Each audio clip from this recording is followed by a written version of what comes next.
And welcome back to the channel, guys. Tool reviews of tools I use. Today I want to take you through some Thor mallets that I've got. The brand is Thor.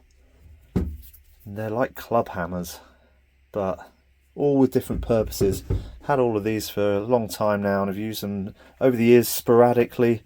But when I've needed them, I've needed them. They're great tools to have. This one here is a club hammer. Essentially, that's what it is. Feels like a short sledgehammer. You can see it's got the nylon head. These nylon replaceable heads just come off.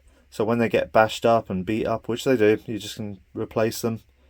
And you can even swap them out for different coloured heads with slightly softer material or slightly harder material. And you even have one on each side for different purposes. They're really, really good. Inside the main head of it, it's actually got like a shot or loose sand or something like that, and you can hear it just rattling.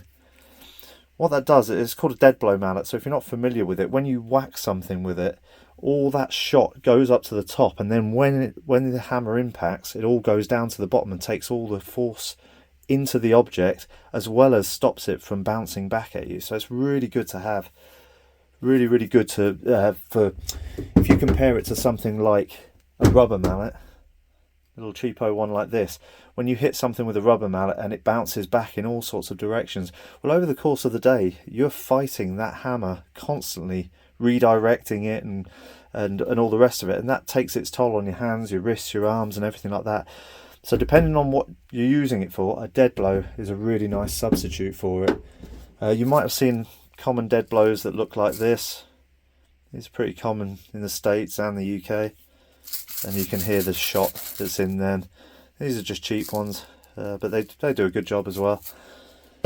What I like about this particular one here is that I can use it on metal tools and it doesn't sound anywhere near as bad as metal on metal. So you hear that noise. Most of that is just the actual table itself vibrating. But then when you compare it to, say, a hammer like my S-Wing, and you can see that it just makes a real racket, and you often have to end up wearing ear defenders if you're doing it for any length of time. It's really bothering. So that's where dead blows and nylon hammers really come in good for that. So I like using those with pry bars and stuff. Just makes a bit more sense. This Thor here, it's a 2-pounder, so it's got some good weight to it. Anytime you want to whack something but you want to protect it a little bit, you can use this leather edge just here. It's just rolled up sheet of leather just in there. That leather just is really protective, but at the same time you can give a real proper thud to things. And the same, you can use this copper.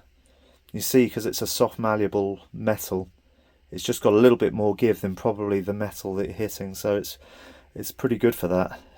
I've used this a lot. I've had this one since new.